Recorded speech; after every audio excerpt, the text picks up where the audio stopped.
Welcome back to continuation of the talk on Hegel's phenomenology. And we've considered some preliminary issues and some conceptual ideas and some history. And now we're in a position to begin reading and explicating the text of Hegel's phenomenology, particularly the section entitled Lordship and Bondage.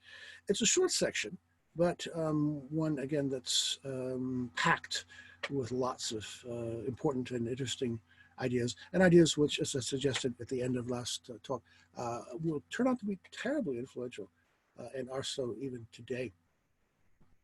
So what does Hegel say in the phenomenology of spirit or mind? Hegel begins by talking about what we might refer to as the dialectic of the self. In 1807, Hegel becomes the first to state a principle that's later going to become the foundation for social psychology. The self is a social self.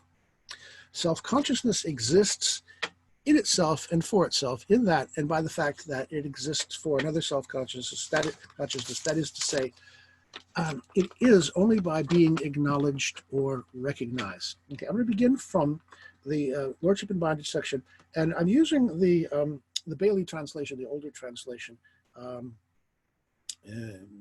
If you have, as my class is doing, if you have a copy of Poyman's second edition, Classics of Philosophy, it begins on page 916, and yeah, you could follow. There are some texts online and so forth as well. And Hegel begins. Self-consciousness exists in itself and for itself, in that and by the fact that it exists for another self-consciousness. That is to say, it is only by being acknowledged or, quote, recognized, unquote. This conception, the conception of this, its unity in its duplication of infinitude realizing itself in self-consciousness, has many sides to it and encloses within it elements of varied significance. Thus, its moments must be, on the one hand, strictly kept apart in detailed distinctiveness, and, on the other, in this distinction must at the same time also be taken as not distinguished, or must always be accepted and understood in their opposite sense. This double meaning of what is distinguished lies in the nature of self-consciousness, of its being infinite or directly the opposite of the determinateness in which it is fixed. The detailed exposition of the notion of this spiritual unity in its duplication will bring before us the process of recognition.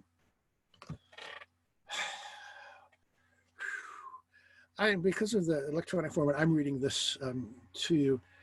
Usually in live class sessions, I ask a student to read this, and the student comes away from it wide-eyed. The first paragraph is 5 sentences long, and the shortest has 21 words.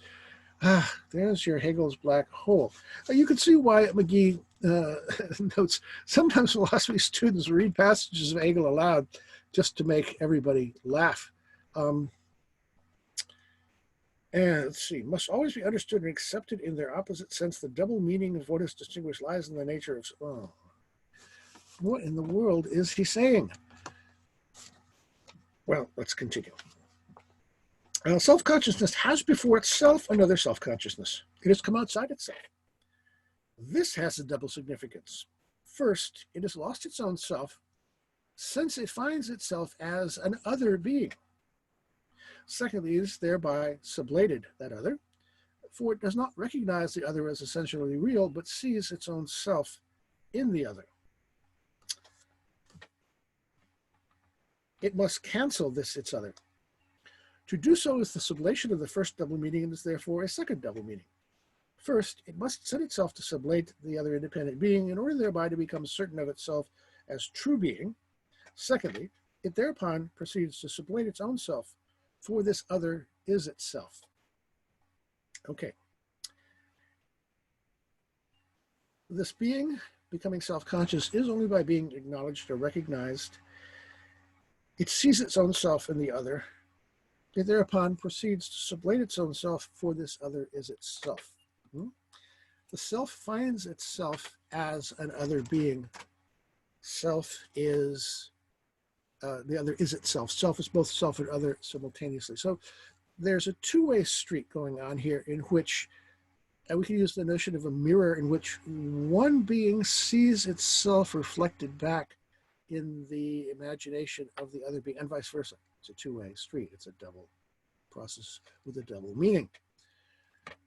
In saying this, Hegel is both the precursor and also the inspiration for much of what we now call in the 20th, 21st centuries social psychology. Folks like Freud, like George Herbert Mead, like Charles Horton Cooley, Jean-Paul Sartre, David Reisman. Also, the social psychology of power, as we find in Karl Marx and Friedrich Nietzsche, Max Weber, John Kenneth Galbraith. But this social self, for Hegel, has its origin in otherness and in conflict. Now, a word of warning. When people talk about the social self, the first idea that often springs to mind in people's heads is, oh, right, we got a bunch of sheep. We got a bunch of conformists here.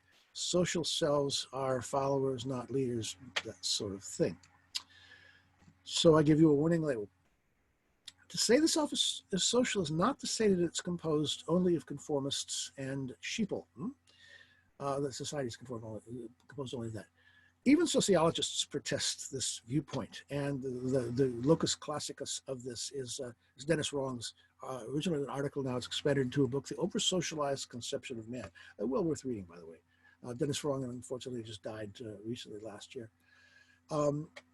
Considerably basic staple of sociology, Merton's theory of anomie. Conformity is only one of 5 variable options that people have recourse to when they are caught in a strain between cultural goals and institutionalized means. They can conform, but they can innovate, they can adopt a ritualistic posture, they can retreat, they can rebel. The social self adopts social roles, these are plural, so that multiple roles may easily create cross pressures. These may take the form either of conflicting expectations on the part of different other persons, people pulling you in both ways, putting you into a double bind, or else impersonally they can be norms contrasting with counter norms. The protection of the inept. We live in a society that claims to value achievement, but also, tends to protect the inept. So they don't really, don't wholly buy into one norm unambiguously. Merton has a name for this. He calls this sociological ambivalence, and it is a structural situation. It's not just ambivalence, a psychological term that talks about, people being caught between, different approach avoidance situations, etc. But this is not just an individual feature. This is a feature of a larger structure. And social structure itself can induce individual autonomy in the social self rather than just squelch it. Roslaub Koser, by the way, very underappreciated sociologist, has some interesting discussion of that if you want to follow the footnotes. Irving Goffman talks about roles and role distance.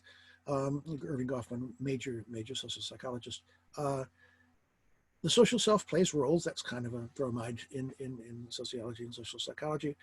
But is the self nothing but the ensemble of its assigned roles, or is there some latitude to pick and choose? Goffman suggests the latter.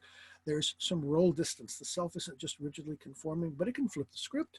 It can accept, reject, and or combine proffered roles. It can distance itself from its assigned roles. Now, Goffman, the sociologist, wrote this. He could just as easily have written what Jean-Paul Sartre, the philosopher, wrote famously about the waiter. He gives this sketch of a waiter. Sartre sat there. He would do his work in cafe. In fact, the Café de Flore was his famous home, and he was notorious because he would sit there and smoke his pipe and order one cup of coffee, a little cup of coffee, small demi-tasse, and all day.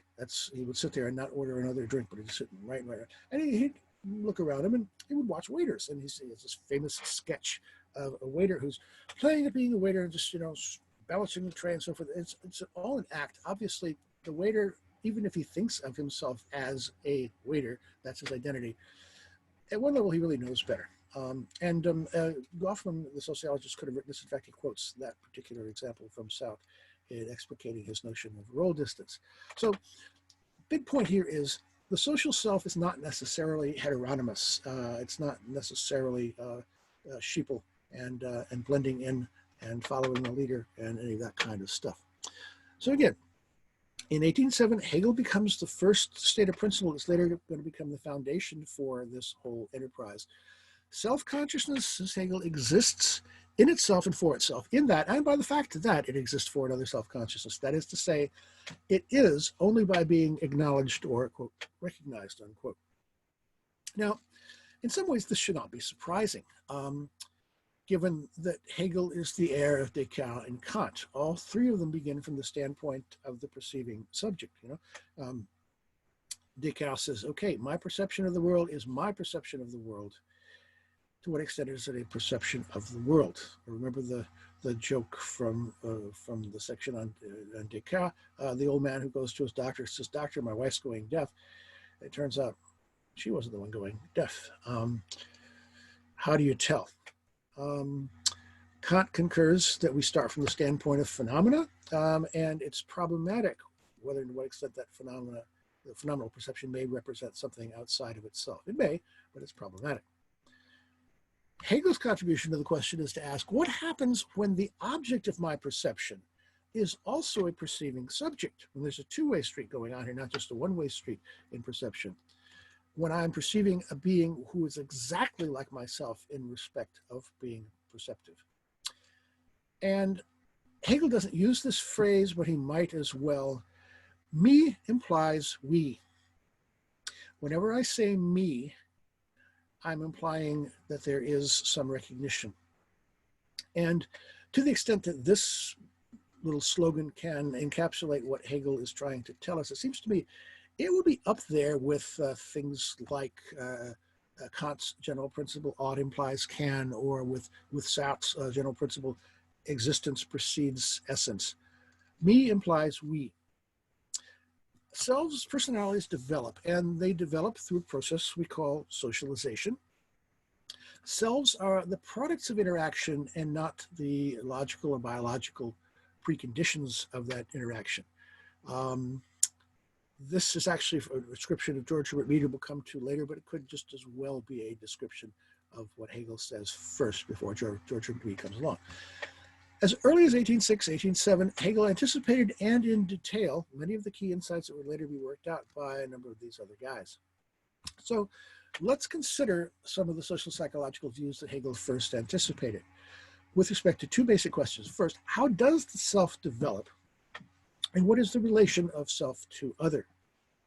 Well, first off, Hegel anticipates Sigmund Freud. Freud's views are well known. The self both develops only in the context of interaction with others, and it is maintained in ongoing ways in interaction also. Freud's account is a good example on both of these counts. When a human infant is born, it's a bundle of demanding needs and impulses. Freud uses the term id here. But an id is not an individual. It's far from being an individual self. It's just screaming, squalling, 15 pounds of protoplasm. Just checking to see if the ladies are paying attention. Only when the irresistible force of id confronts the immovable object of an equally strong set of demands, which Freud calls superego, and this comes about existentially in the form of a caregiver, usually mommy, only then does an interaction begin, which is going to lead to the formation of a self. So we're not born with ourselves. The id which emerges from the birth process is not yet there. In Freud's account, a third party, and he calls this the ego, develops as a sort of referee, and it continues to develop throughout the life cycle. And the self includes all three of these components, id, superego, and ego, in an ongoing way. This is not unlike, what Freud says, is not unlike what Merton called sociological ambivalence. An individual autonomy may come about in response to a larger structural strain. And Merton just considers the public aspect of this, whereas Freud considers perhaps the internal, private one. The metaphor of an iceberg often used to explicate Freud. And a lot of the iceberg is submerged, but it's still there. Ask the Titanic. We see the ego, we're aware of the ego, we're conscious of the ego, but the other bits are still under the surface. Sometimes people use the metaphor of a teeter-totter, dynamic balance between competing tensions, the ego being the fulcrum. I got a question. Hey, you want inner peace? Well, here's the bad news. There is no such thing as inner peace. There's only nervousness and death. as Fran Lebowitz would say, perhaps channeling Freud. So you want inner peace, you'll find it eventually. But if you're experiencing stress, consider the alternative may not be better. So there's a balance going on, a struggle going on from the beginning, but also in an ongoing way throughout the life course. We are not born with selves or personalities, rather these selves and personalities develop, and this development is conflictual, it's not peaceful. In Freud's terms, we're born as an id, but again, the id is not yet an individual, it's yet undifferentiated, it lacks awareness, including self-awareness.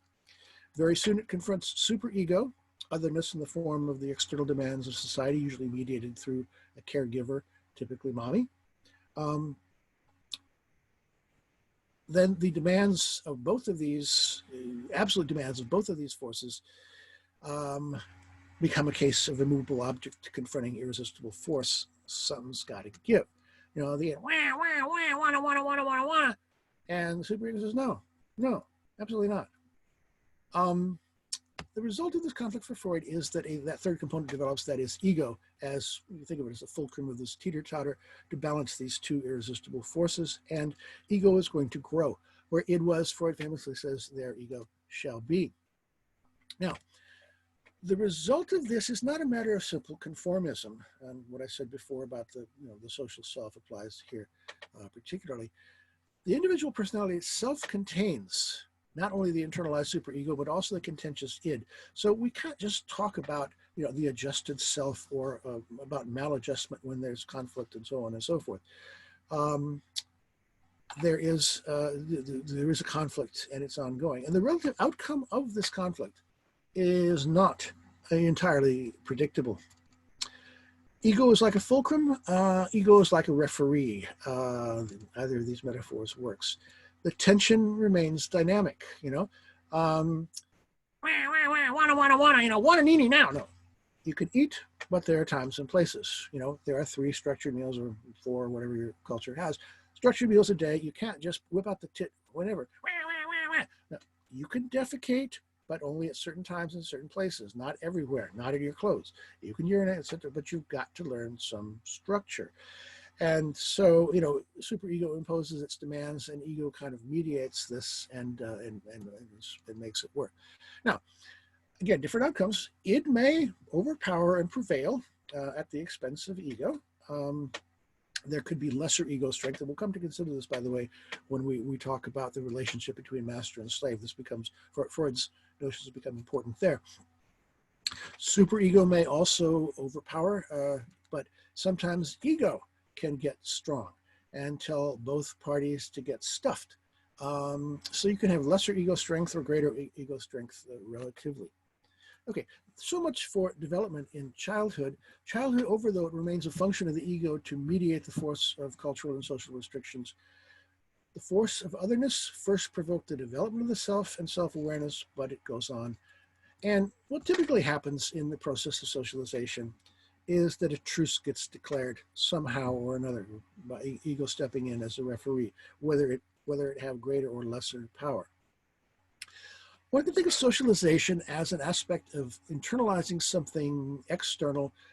Durkheim thinks of it this way: we internalize the norms of society. Freud, we internalize the demands of the superego. But as we've seen, internalization is not just narrowly a process of heteronomy, to use the terms of Kant and Hegel. It also involves interaction and negotiation. If, in Freud's terms, the superego is internalized and remains a dynamic part of the entire personality structure, does this represent an autonomous development, in Kant's terms? Can there be free cooperation with the superego, or, as Sartre suggests, would the operation of the superego be necessarily a heteronomous force? So it's a good question. It's the kind of question Sartre raised in general about Kant, and it can be raised here about Kant's successor, Hegel, I think, as well. So Hegel, first of all, anticipates Sigmund Freud. Hegel also anticipates George Herbert Mead. Once the basic self has been developed, it has to be maintained, and it's maintained also through recognition by ongoing interactions between self and other. Mead was aware of Freud. He probably didn't know directly Hegel's phenomenology. He had some acquaintance with Hegel. He studied at Harvard, studied with Josiah Royce and also William James.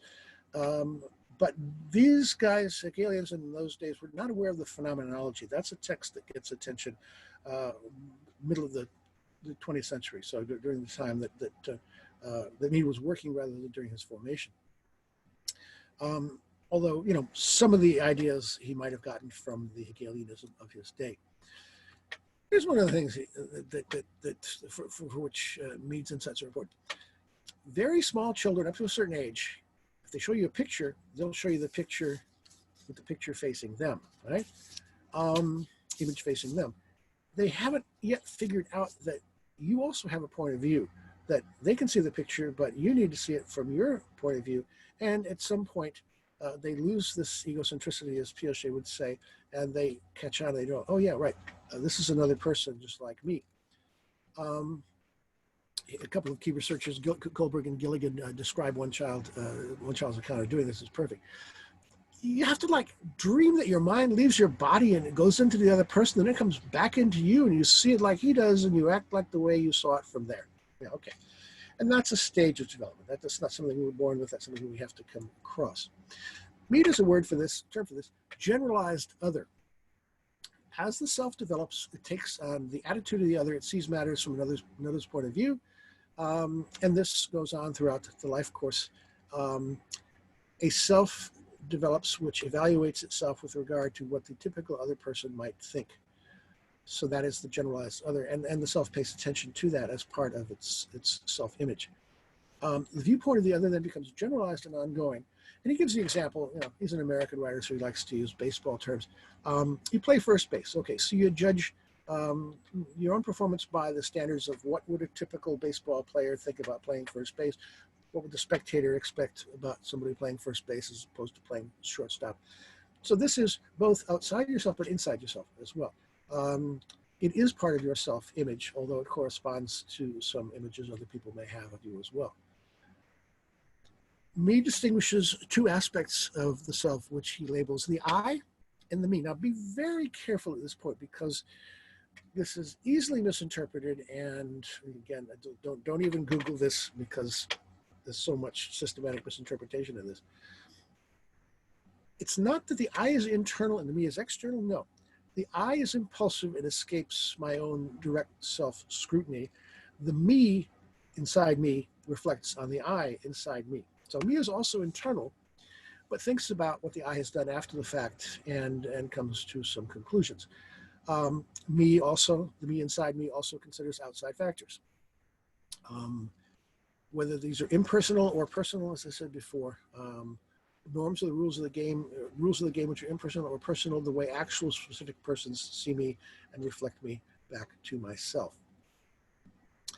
Mead's also associated with the notion of significant other, and again, this is one of those things that gets misinterpreted. No, it doesn't mean boyfriend or girlfriend, you know, come to the party and bring your significant other. That's not the concept that Mead uses. In general, the self depends on recognition by others, but some people are more important than other people. Usually you're starting with your family, and that circle of significant others may be more or less expanded. Harry Stack Sullivan actually talks more about this than Mead does, but it's implied in Mead's notion of a generalized other as well.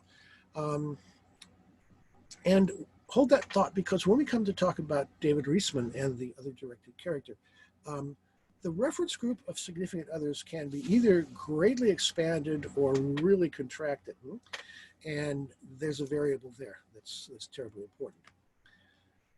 Back to Mead. Not only the formation, but the ongoing maintenance of the self depends on recognition by others. Just which others or how many of them is variable. They can be expanded or restricted, again, as I said before. Now, merely because the self is social doesn't mean that the twin processes of creation and maintenance of identity are all friendly in a matter of playing nicely with others. Again, Mead's good on examples. He uses an example of a dog fight. Okay, that's an interaction. That's a conversation of gestures, as he calls it. He uses the example of boxers, yes, and they're of course trying to overcome each other. They're having a conversation of gestures, just checking each other out, but only in order to vanquish the other and get the upper hand. And here I'm going to turn to a sociologist who I think was terribly insightful, though not all that well known as he deserves to be, Alvin Ward Goldner. Um, in a much neglected, under-neglected book, Notes on Technology and the Moral Order, he also wrote a follow-up book on Plato, which is particularly useful for classical scholars and people who are interested in history of ancient philosophy. And again, I think an underappreciated work. Goldner notes that recognition of others can take one of two forms. It can be consensual, but it can also be conflictual. So once again, back to the point that I started from the beginning, to talk about a social self is not always to talk about conformity. Recall Freud's story, socialization is both consensual and conflictual. There's a tension that remains.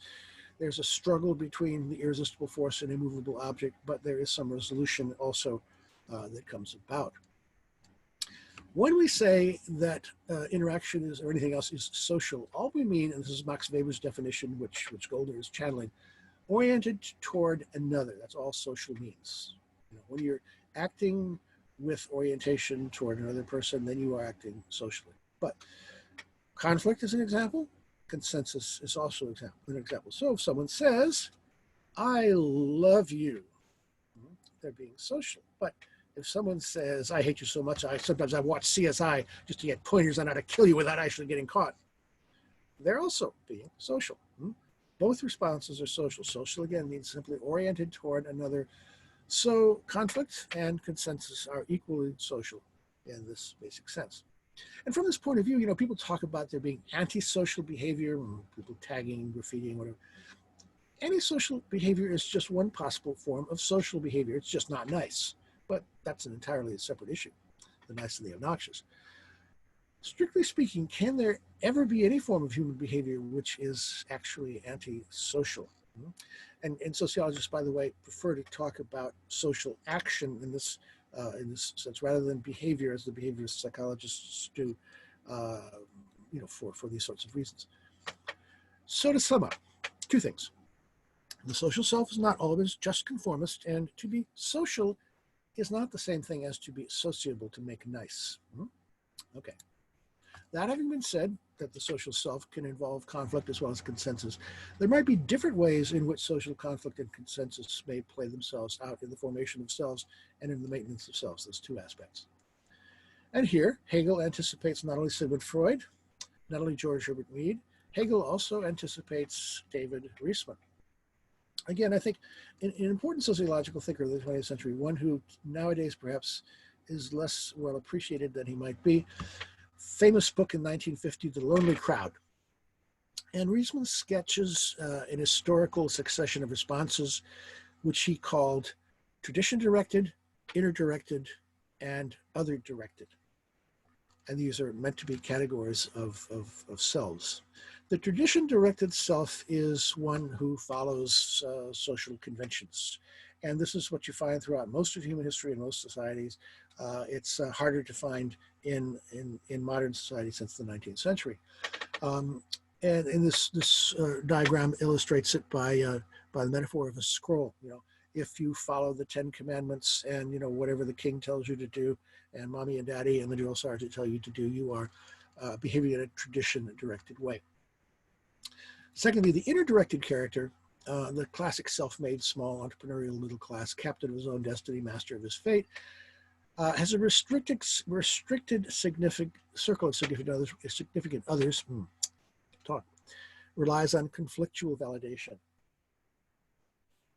The metaphor of a gyroscope is good here. The gyroscope is sort of an internal guidance system that keeps you on course from within. The inner-directed character is going to try to dominate others. Again, the self-made entrepreneur is a good example of that. And finally, number 3, the other-directed character. This is the one that Riesman calls attention to because he thinks in the 20th century this is becoming much more common with the new middle class. A new middle class is not small business owners and entrepreneurs, but employees in large organizations. And indeed, that characterizes work for a lot of people, has since at least the middle of the 20th century, still does today. These folks have not a restricted but an expanded circle of significant others. They rely very much on consensual validation. And the metaphor for these folks is not the gyroscope operating internally, but the radar, always bouncing signals off the external environment and trying to read what's out there, tuned into the surroundings. The other directed guy plays well with others, doesn't run with scissors. Now, Riesman's inner-directed character, and he thinks of this as a character type. Dennis Wrung has suggested another interpretation of that. Had its heyday in the 19th century. Industrializing society, the middle class was characterized by self-made entrepreneurs, often in small business, although their businesses might have grown subsequently. They're not concerned with getting along. They're concerned with realizing their goals and plans. If they rub others the wrong way, oh well. They're not diplomatic. They don't care about diplomacy. The other directed character, though, employees in large organizations, they are much more concerned with consensual acceptance, with getting along, with playing well with others. And this, again, Riesman thinks was what defined a number of people, a large number of people in his own day in 1950. Oh, he didn't. He did live into the age of the internet, but just barely. It's still with us today. Here's a good litmus test to sort out inner directed and other directed. Other directed guy walks in a room. He looks up and down. His eyes go up and down because he's sizing up. Can I take him? You know, who's going to be the boss here? The other directed character walks in a room. His eyes go back and forth. How am I doing? How am I doing? Do they like me? Am I good? Is it going over with them? For the inner directed character, think of Captain Ahab. He is single-minded. He's going to get that bloody white whale. He is going to prevail. The whale is not going to win. He's an inner directed guy. Think of Mayor Koch. You know, famously go around and ask New Yorkers on the subway, how am I doing? How am I doing? Am I doing a good job? You like me? Looking side to side rather than up and down. The inner directed guy, Facebook, friends, bah, humbug. The other directed guy has 1,000 Facebook friends. The inner directed character operates, to use a distinction Ruth Benedict introduces in the Chrysanthemum, the sword between guilt culture and shame culture. Inner directed guy operates with a guilt culture. I assess myself according to my internalized standards of right and wrong, whatever they may be. Shame culture, I am right or wrong according to how my community assesses me.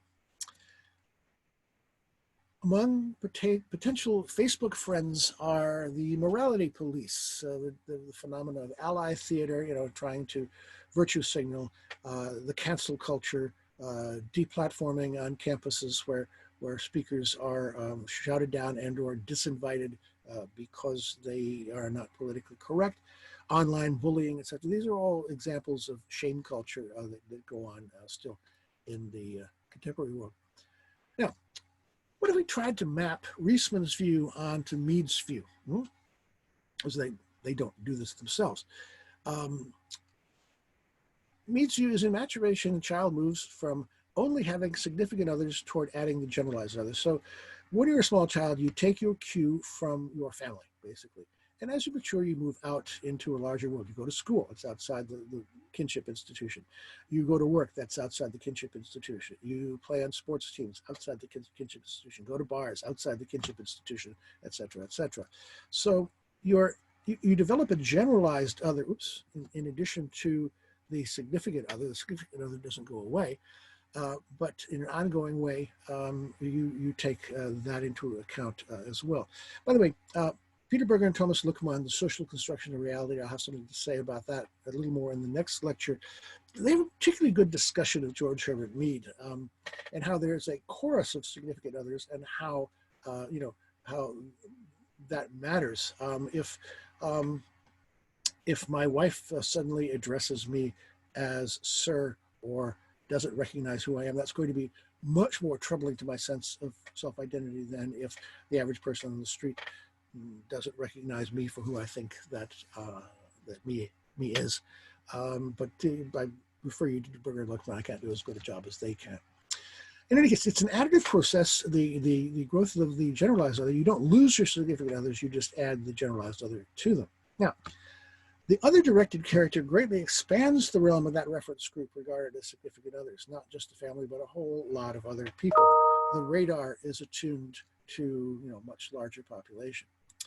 And the inner-directed character has a small group of significant others, and then there's all the other others out there whose view doesn't really matter all that much. Even if, as John Donne said, no man is an island, the inner-directed character tries to be one as much as possible. The gyroscope is purely internal.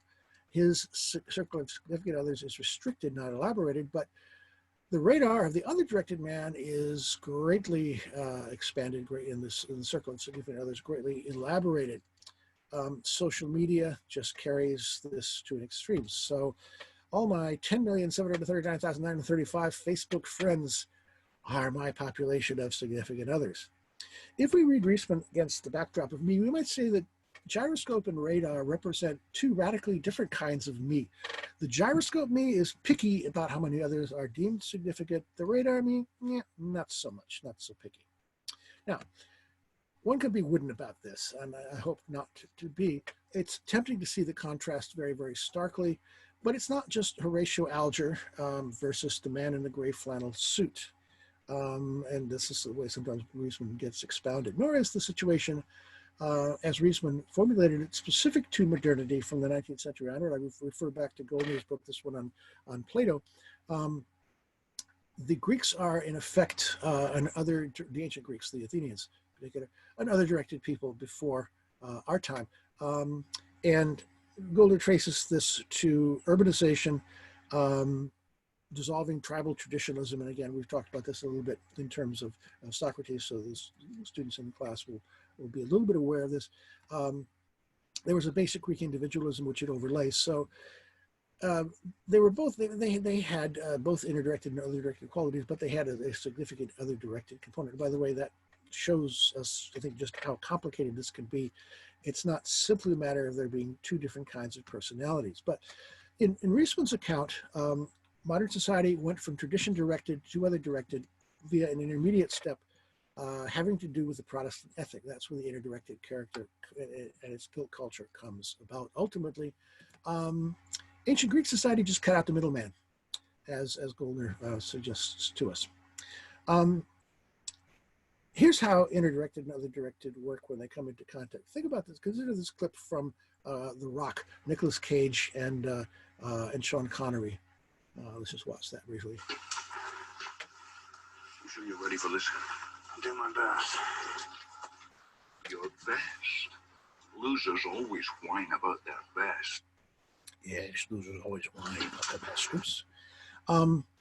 So you've got on the one hand, Dr. Stanley Goodspeed from the FBI. He's a federal bureaucrat. He's handled the weapon, but, Sean Connery is not quite so sure he's going to be able to do it. And he says, I'll do my best. And Connery's character, Captain John Mason's Special Air Services, British Commandos, his attitude is, sorry, don't feed the bulldog. Do my best. Need to get it done. Now, at first glance, it looks like this is one of those stark contrasts like Horatio Alger versus the man in the gray flannel suit between two radically different kinds of character and personality. But if you, spoiler alert here on the film, if you follow out the rest of the film, Dr. Goodspeed is a guy who is an expert in dealing with neurotoxins, and he does get the job done. He does feed the bulldog. In the end, he steps up in an inner-directed manner. So, he's an example of a guy who has both inner-directed and other-directed qualities. It's not just one or the other. One and the same person may be both inner-directed and other-directed, in other words. Inner direction, it tends to get a bad press these days. I have a friend who's a psychologist, and she immediately diagnosed me as having OCD, obsessive compulsive disorder. And I asked her, why do the letters O and C have to be followed by D? We used to call this the Protestant ethic. And now that we dislike the Protestant ethic, we give it a psychiatric label. But really, do we not need inner direction at all? There are some occupations, for example, that only need the radar me. If you're a social media influencer, if you're a celebrity, if you're a human relations bureaucrat, if you're a sales clerk, anybody for whom close enough for government work or attaboy is going to be sufficient. Well, and lots of jobs are like this. David Graeber, an anthropologist at LSE, has an interesting book recently called Bullshit Jobs, A Theory. And by bullshit jobs, he doesn't mean that these are jobs with tedious work. Sometimes they are, sometimes they're not. But there are so many jobs which are paid at 40 hours a week and defined as 40 hours a week. And yet it takes about 5 hours a week, 10 hours a week to do them. And the rest of the time, you're just sitting around killing time. A lot of jobs like this is what he means by bullshit jobs. Well, there are people whose jobs don't require them to be all that proactive. On the other hand, there are people, so they can get by with the radar. There are people whose jobs do. You can't just phone it in. If you're an NCO, first sergeant can't do this. Can't just kick back. Nurses, emergency medical technicians. If you own a farm, cows got to be milked every day. If you're a lawyer, you better not mistake yourself before the judge. If you're police, you better know the law inside and out. People in these occupations, they can't get by just with the radar. They need gyroscopes. So I think that the inner-directed, other-directed character distinction is not only terribly important, but has not at all lost its relevance, even though we may have kind of forgotten about Riesman. He should be revived. For Riesman, conflict is variable in the maintenance of selfhood, not constant. The growth of other-directedness diminishes conflictual validation in favor of making nice, but conflict has its point. For Freud, conflict is a necessary component in the development of selfhood from the outset. It's the clash of superego with id that provokes the growth of ego in the first place, and there remains this ongoing tension. For Hegel, the original self is social, but its validation is also conflictual and highly so. So not only does Hegel develop an early account of the social self, he develops a sophisticated and nuanced account as well, one in which to be social is not necessarily to be sociable. Not the same thing. Okay, let's look at Hegel's story, Freud on the line, of becoming human. I return to the text, and again, if you have the Poemen second edition, it's page 124, bottom of the second column. For this other is itself, he ended, and he continues, this sublation is in a double sense of its otherness of its otherness in a double sense, that's hard to say, is at the same time a return in a double sense into itself.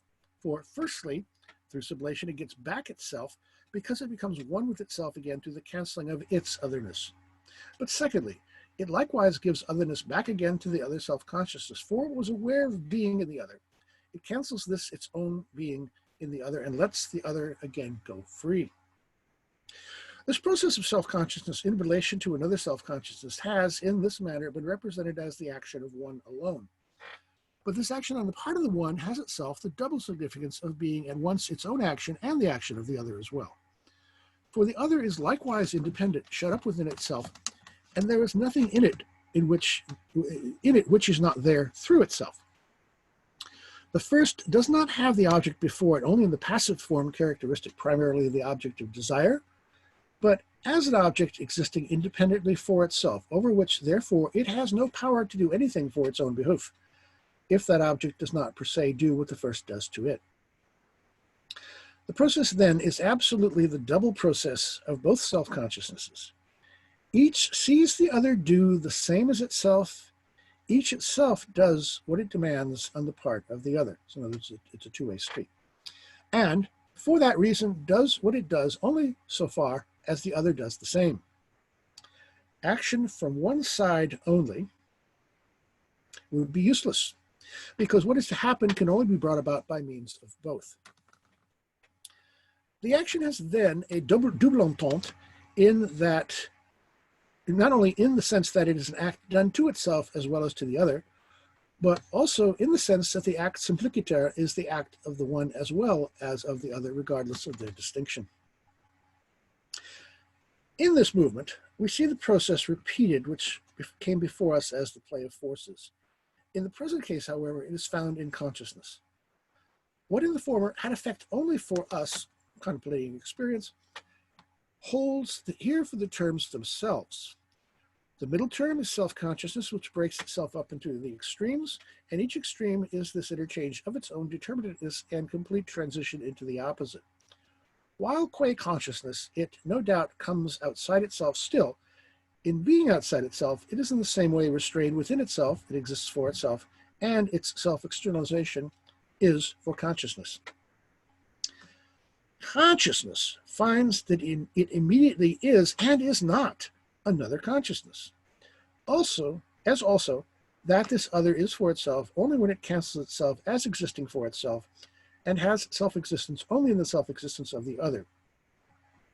Each is the mediating term to the other, through which each mediates and unites itself with itself, and each is to itself and to the other an immediate self-existing reality, which at the same time exists thus for itself only through this mediation. They recognize themselves as mutually recognizing one another.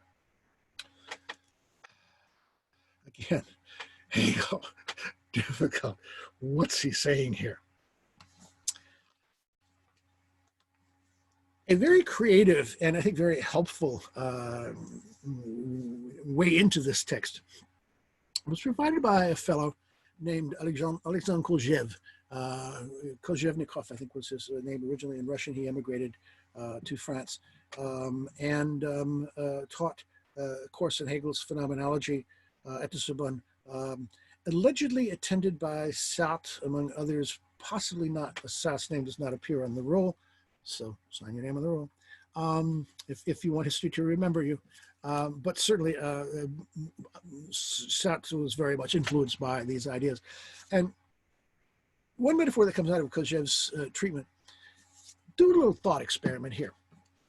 Imagine that there's a primeval forest in which there are not any humans yet, but there are a bunch of creatures, proto-human creatures wandering about, and they're solitary. And I've just arbitrarily, best I could do, I'm not an artist, so I'm always borrowing images from the internet and cobbling them together. And this one-eyed cyclops sort of hulking creature, best I could do to represent what these beings might have been. Now, remember how we talked about this under the heading of epistemology before. English is not like this. Other languages are, including Greek. There are different words for knowledge, words like episteme and gnosis. Well, Greek also has different words for life. Two key ones being zoe and bios. And what's the difference between them? Aristotle expounds it this way. Zoe is mere life, whereas bios is flourishing as a free man, free person in a free polity.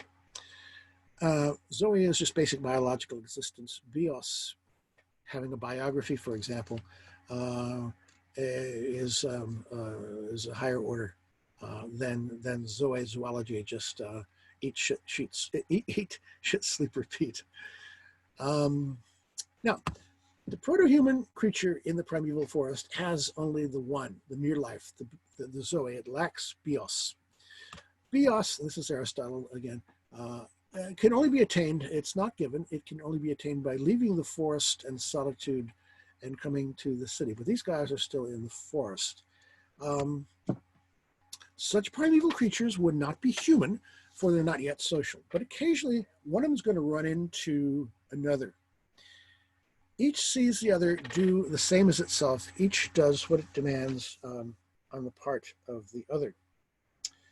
I'll wait on that a little bit later. This is the birth of consciousness. It's also the first time that they become human. Consciousness finds that it immediately is and is not another consciousness, as also that this other is for itself only when it cancels itself as existing for itself and has self-existence only in the self-existence of the other. They recognize themselves as mutually recognizing one another, from the long-winded passage we just read. So they see each other, and the one creature sees, there's a creature looking at me who looks like me. Here's an object which is also a subject, as we would say. They don't have those terms, obviously, and the other does exactly the same thing. Here's a creature like me, looking at me, seeing me, etc., etc. They recognize themselves as mutually recognizing one another. Now, the German word that Hegel uses here, which in English is translated as recognition, is Anerkennung, and another translation of this word is conferral. They are recognizing each other, but they are conferring something on each other. They're creating it in each other, and they're doing it mutually, and they're doing it interactively. Prior to this point, These creatures may have been solitary, but they have not been individuals. So let's think about it kind of like the id. Um, but now when they look at each other this way, this is the first time anyone can say me. And they can only say me because they can say we. So again, I've tried to summarize Hegel's point of view generally as me implies we. This is the first time that recognition has ever dawned on anything. Terry Eagleton, interesting commentator on Marx, in commenting on Marx and on Hegel's version, says the following: there could not be just one person any more than there could be just one number. Think about it. Here's the number 2. Here's number. What? That's absurd. Numbers are meaningful only if they express differentiation, only if they are plural, right? There are primitive cultures, few of them actually left still in the world. Here's a map. There probably were more in the past, which are so poor that if you have more than 2 of anything, you're rich. You know, kind of like Tevye and Fiddler on the Roof. If I were a rich man, I'd have ducks and geese and pigs and whatever. So I have 1, I have 2, or I have many. That's their mathematical system. Okay, but at least they have a couple of different numbers. You know, it's not just one number. What is 2 if not 4 times 1/2 or 2 times 1? I mean, a number doesn't make any sense unless it's relational. And this is Eagleton's point about persons, and Hegel's point about persons too. Me implies we. Charles Horton Cooley will say the same thing. George Herbert Mead will say the same thing.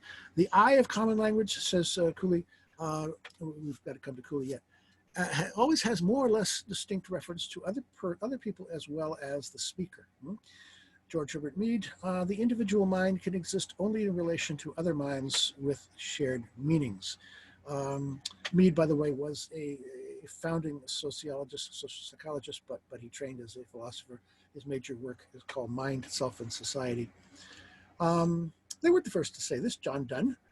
No man is an island, entire of itself. Every man is a piece of the continent, a part of the main. If the clod be washed away by the sea, Europe is the less. That's kind of ironic now in terms of Brexit, isn't it?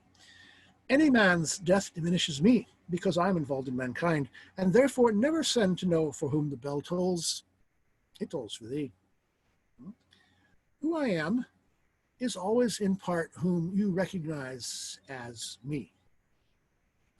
Probably Hegel didn't know Donne's poetry, but what Donne said earlier, Hegel figured out later. They recognize themselves as mutually recognizing one another. Be implies we. Now, note something about this in Hegel's story. Mutual recognition is not just cerebral. It is embodied, and it involves bodily conflict. And as we're going to see, this is conflict to the death. So this isn't just brains in vats, interacting cerebrally with one another. It's actual embodied confrontation, etc. Pierre Bourdieu, perhaps thrown into the mix. Now, these new humans, now they're newly conscious. They recognize each other as recognizing one another. They see the other is looking at them like they're looking at him. Now it's a him, or he, or her. But they find this situation psychologically intolerable. Jean-Paul Sartre talks about this in Being and Nothingness, in what he calls the look. So Hegel also anticipates Jean-Paul Sartre. How do we get from Hegel to Sartre? Okay, so Sartre gives the example of somebody who's looking through a keyhole at his spouse or girlfriend, whoever it is, carrying on with another party, and thinks he's being sly, right? But then he realizes out of the corner of his eye, there's somebody watching him. So now he changes his view of himself. Now he sees himself as a peeping Tom because he sees himself through the eyes of a generalized other. I'm never a villain in my own eyes, but when I see myself through the eyes of another. If you know the film, The Fockers, Greg Focker, happy enough with his fiancée, Pam must see and admire Greg pretty much as he sees himself. And then Greg meets the parents. He comes to see himself through his father-in-law's eyes. I'm watching you, Focker. I got eyes on you, right? Okay. It's a completely different way of looking at yourself. And Hegel then, in this respect, also anticipates Charles Horton Cooley. I am not what I think I am. I am not what you think I am. I am what I think you think I am. Those R.D. Lang, not kind of things. Sartre's look is very much the same thing that that Cooley referred to as the looking glass self. Different people reflect me back to myself in different ways. Mom and dad see me with a halo. My ex-girlfriend sees me with horns, etc., etc. Now, of course, Cooley is not the only nor even the earliest one to ask us to look in the mirror. George Herbert Mead basically says much the same thing. And of course, Socrates in the Republic famously uses the example of a mirror. And not the first really to express this basic idea. What John Donne says, who I am is always in part who you recognize as me, is the same thing basically that Cooley says. Okay, so let's develop this idea a little bit. The looking glass self of Cooley in terms of the generalized other and the I and me that Mead talks about. The looking glass self confers in this way, just as the recognition of the others, the anerkennung.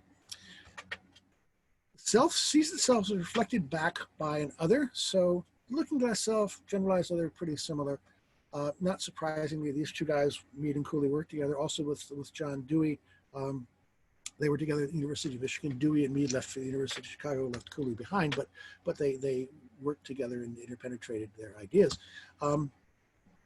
And the looking glass self and the generalized other, not unlike Freud's superego, it seems to me also. Maybe Freud's superego is a little more tyrannical than the mirror image is. Could we map Mead onto Freud? We could, I think, in a rough way. For Mead, there's a contrast between the I and the me. The I is the part of myself which eludes my inspection. I can never really look at myself, and that I bit of myself. The I acts, and later I reflect on the action that I've done, and the object of my reflection is a me. So the me is kind of like a combination of Freud's ego and superego. The I is kind of like the id, roughly, not 100%. The I is tricky to unpack. Mead says about it, the I does not get into the limelight. We talk to ourselves, but we do not see ourselves. That's an interesting observation. We can talk to ourselves, but we can't really introspect and see ourselves fully.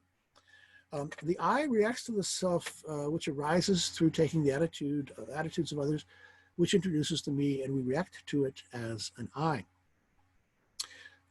So Mead's me is both internal and external. In this respect, it's like Freud's superego. The superego represents sort of a generalized view, but it's also internalized.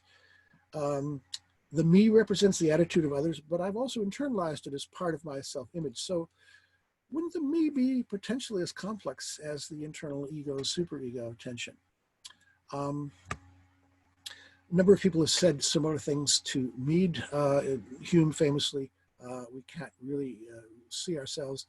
Kant also, I have no knowledge of myself as I am, but merely as I appear to myself. There's George Herbert Mead's me in a nutshell.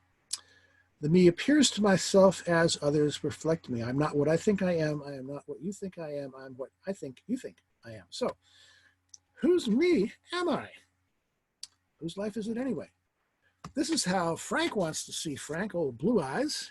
That's one me, but Frank might consider how others see Frank. This is the famous poster that Tony Soprano had hanging up in Bada Boom. This was when Frank got arrested in Bergen County, New Jersey. Others see us differently than we see ourselves, right? If by adopting the attitude of the others, we see ourselves differently, Kitty looks in a mirror and he sees a lion. Hey, I'll let you in on a secret. My shit don't stink. Ooh. But how many people think that? Huh? We don't begin as villains in our own eyes. If we come to see ourselves in an adverse light, we probably do so to the extent that we take or are capable of taking the standpoint of another. Of course, some people have a diminished capacity in that respect. we might come to esteem ourselves more highly if we see esteem reflected in the looking glass as well as disesteem. So, the looking glass self. Okay, here's how the self sees me. I like the French phrase, toujours 20 ans. I'm 67 years old, but my self-image, I'm still 20. I'll always be 20. I retired from my day job and people said to me, "Are you going to remain active?" What? I'm not going into a nursing home. I'm just not having to slave away for 30 hours a week, 9 months out of the year, as I had before for the public schools. Now I'm a free man. I'm still, my body doesn't agree, but my mind is still 20 years old. I'm still an undergraduate. I'm still going back and doing what I used to do when I had all the time in the world to read. Yeah, toujours 20 ans. Here's how my son's girlfriend sees me, and here's how my ex-girlfriend sees me. So different sorts of me's. Within the self, perspective stand in tension. Each self must take into account its own me. The me is also what the self surmises internally from the external reactions mirrored by the other. So multiple me's, in other words, then can make multiple demands.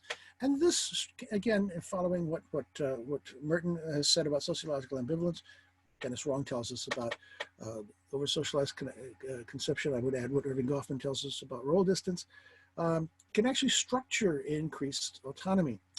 Once again, to have a social self is not necessarily to be a robot or an automaton.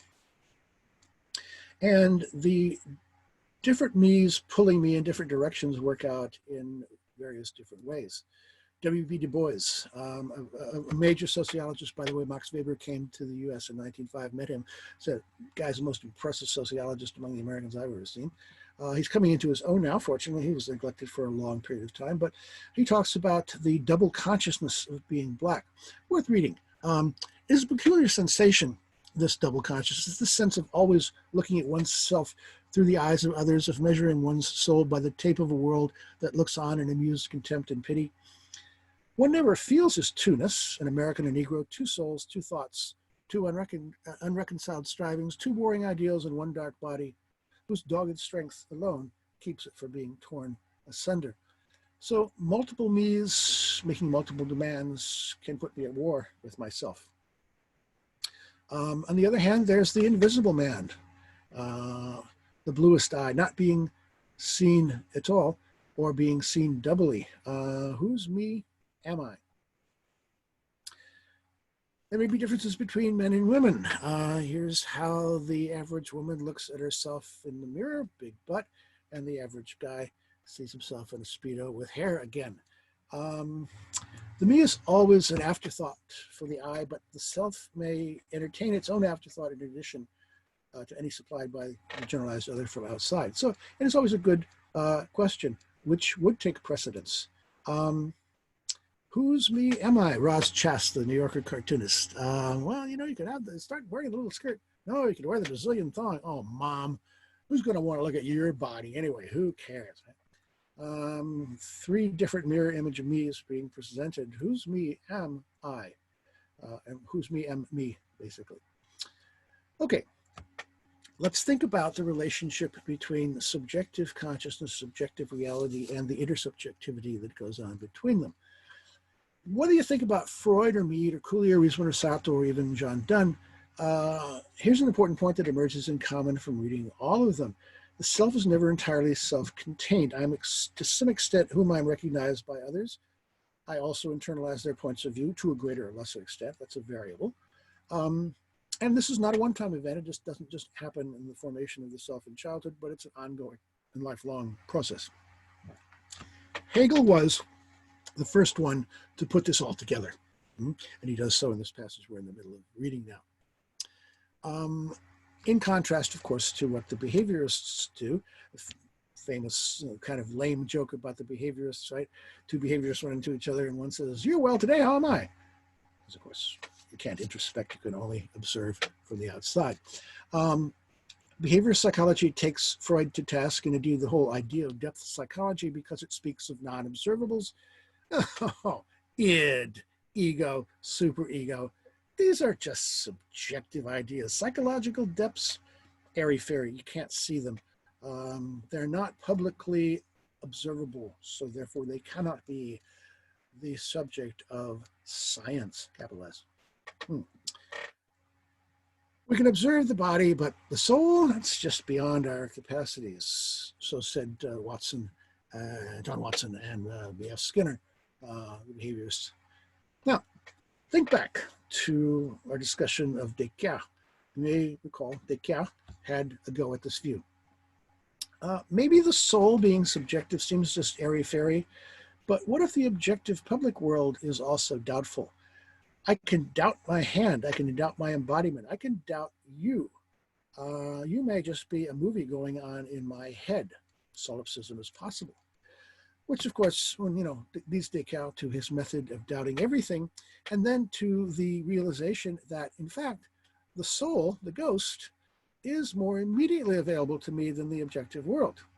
It's the objective world which is more airy-fairy, if you will. The soul is available to me through introspection. Now, Hegel goes Descartes one better. The self, though it's subjective, is far from ghostly in this airy-fairy, vague, and insubstantial sense. Me implies we. And so Hegel might have saved Descartes the trouble of solipsism. Remember, Descartes gets to his cogito by denying everything else in the world, realizing that he himself exists, but has he painted himself into a corner? Has he walled himself in? And he, in the third meditation, if you recall, he gets himself out of that, he thinks, by proving that God exists as another being objective to himself. There are other minds, starting with the mind of God. Well, but Hegel realizes if I have a mind and a self, it's only in the first place because others do too. The problem of solipsism doesn't really arise at all. Mary Warnick has some interesting discussion of that if you want to follow up. Consciousness is not just self-contained subjectivity, it's also necessarily awareness of an other to whom the self itself is also an other. That's just bound up from the get-go. Consciousness, therefore, is always intersubjective, and such consciousness is an objective fact as well as a subjective state. Intersubjectivity is an objective fact. The individual enters as such into his own experience only as an object, not as a subject. This is Mead again. Self-consciousnness involves the individual's becoming an object to himself by taking the attitudes of other individuals toward himself. This is precisely what Hegel's two proto-human creatures do. Later, Marx is going to put the same point in pre-Freud language in one of his theses on Feuerbach. The human essence, he says, Marx says, is no abstraction inherent in each single individual. In its reality, it is the ensemble of social relations. For Hegel, the subjective consciousness and the self are always objective facts, inasmuch as they are always intersubjective. And again, as I said before, as intersubjective, they are always embodied. There's no question here of brains in a vat. Hey, what if we're all just brains in a vat, sitting in a lab somewhere, hooked up to electrodes and wires and electrodes and shit? Our entire lives, just an hallucination of electrical pulses. Oh, isn't that a silly idea?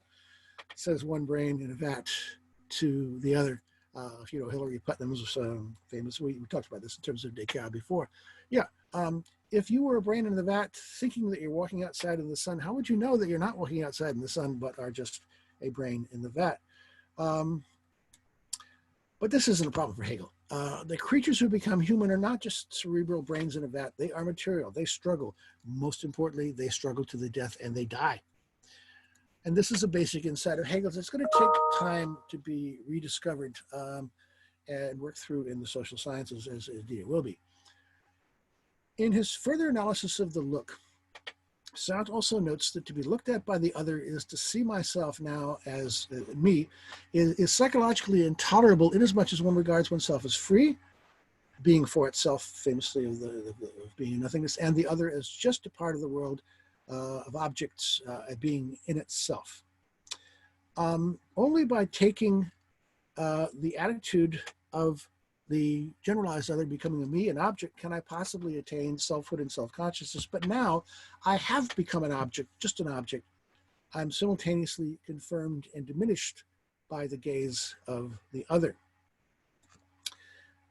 The very moment these two proto-human creatures first meet, the look begins. using the looking glass. Each one acquires a me. Each one becomes simultaneously subjective consciousness and an object to the other, and therefore also that object, that me, is reflected back to oneself. I'm beginning to sound like Hegel, I'm sorry. Well, maybe not. That's what I should do.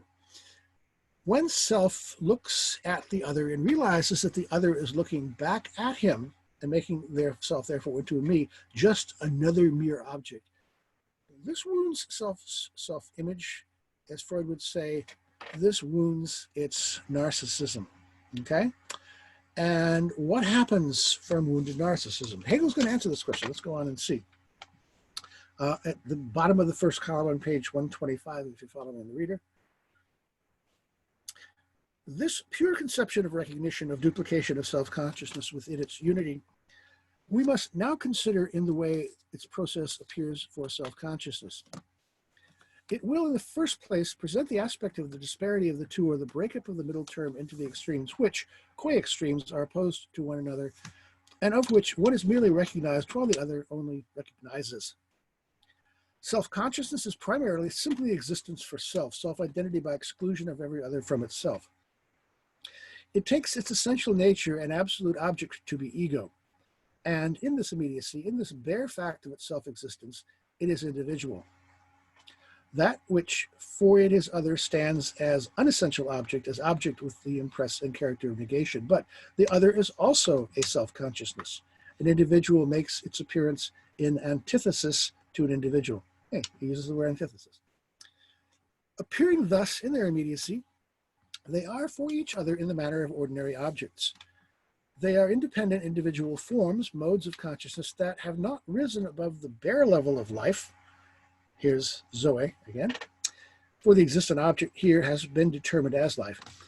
They are, moreover, forms of consciousness which have not yet accomplished for one another the process of absolute abstraction, of uprooting all immediate existence, and of being merely the bare negative fact of identical self-consciousness. Or, in other words, have not revealed themselves to each other as existing purely for themselves, that is, as self-consciousness. Each is indeed certain of its own self, but not of the other, and hence its own certainty of itself is still without truth. For its truth would be merely that its own individual existence for itself would be shown to it to be an independent object, or, which is the same thing, that the object would be exhibited as this pure certainty of itself. By the notion of recognition, however, this is not possible, except in the form that as the other is for it, so it is for the other, each in itself, through its own action and through the action of the other, achieves the pure abstraction of existence for itself. The presentation of itself, however, as pure abstraction of self-consciousness consists in showing itself as a pure negation of its objective form, or in showing that it is fettered to no determinate existence, that it is not bound at all by the particularity, everywhere characteristic of existence as such, and is not tied up with life. The process of bringing all this out involves a twofold action, action on the part of the other and action on the part of itself. Insofar as it is the other's action, each aims at the destruction and death of the other. But in this, there is implicated also the second kind of action, self-activity, and the former implies that it risks its own life. The relation of both self-consciousnesses is in this way so constituted that they prove themselves and each other through a life and death struggle. They must enter into the struggle, for they must bring their certainty of themselves, the certainty of being for themselves, to the level of objective truth, and make this a fact both in the case of the other and in their own case as well. And it is solely by risking life that freedom is obtained. Only thus is it tried and proved that the essential nature of self-consciousness is not bare existence, so in other words, is not the merely immediate form in which it first makes its appearance, is not its mere absorption in the expanse of life. Rather, it is thereby guaranteed that there is nothing present but what might be taken as a vanishing moment, that self-consciousness is merely pure self-existence being for self.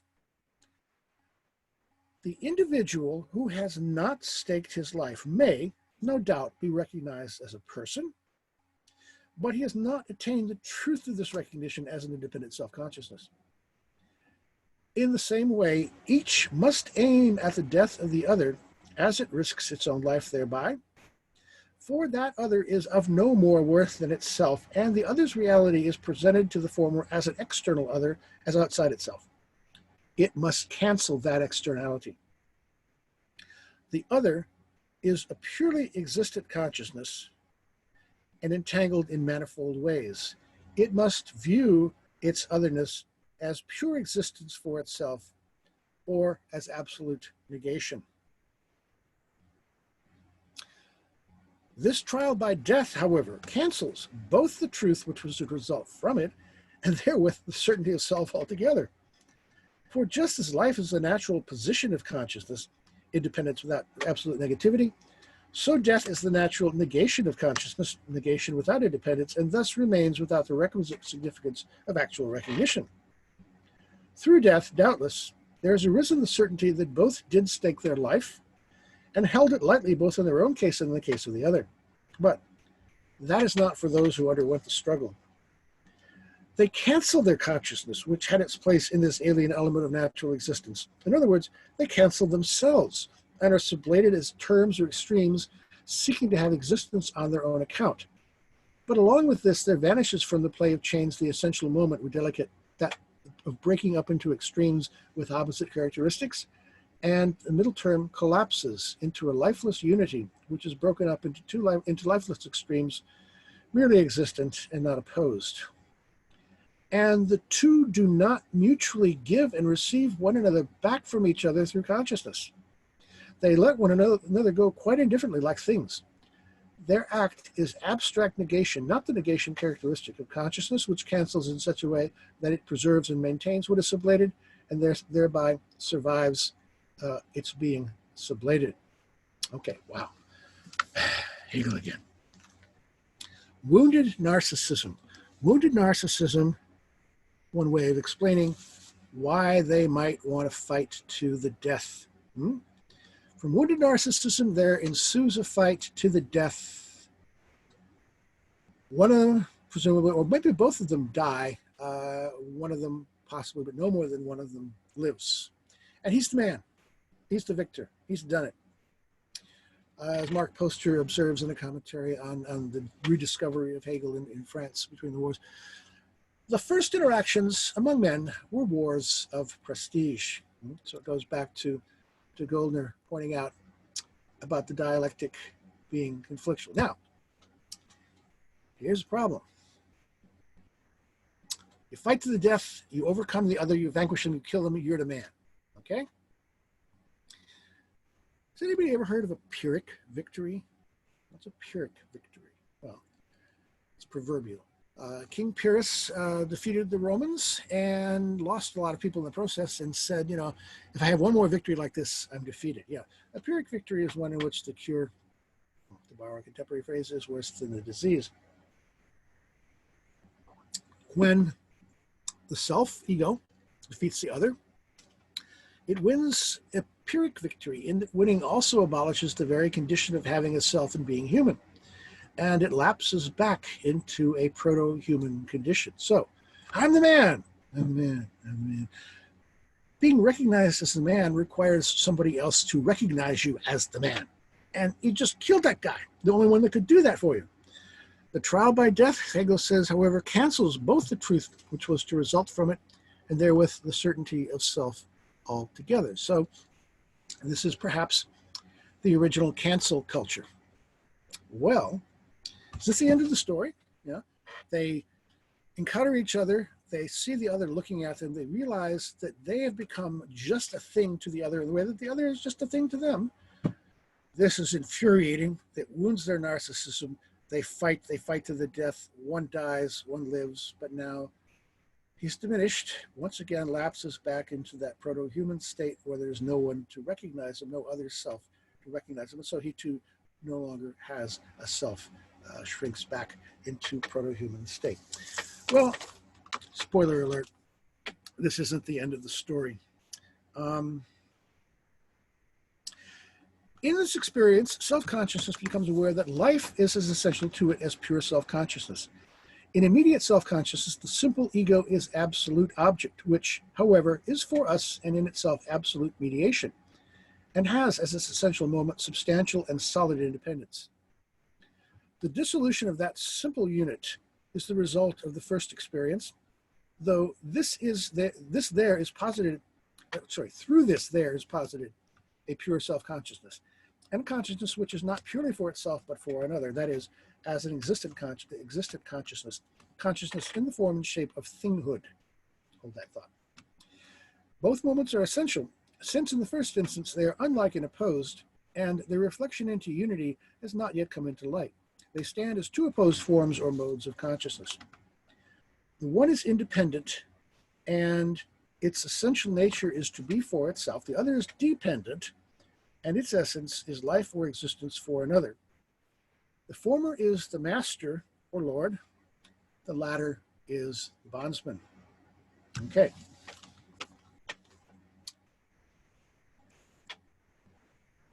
The sort of encounter, mutual recognition, empiric victory we just talked about, resulting in the death of one of the two parties, can go on any number of times.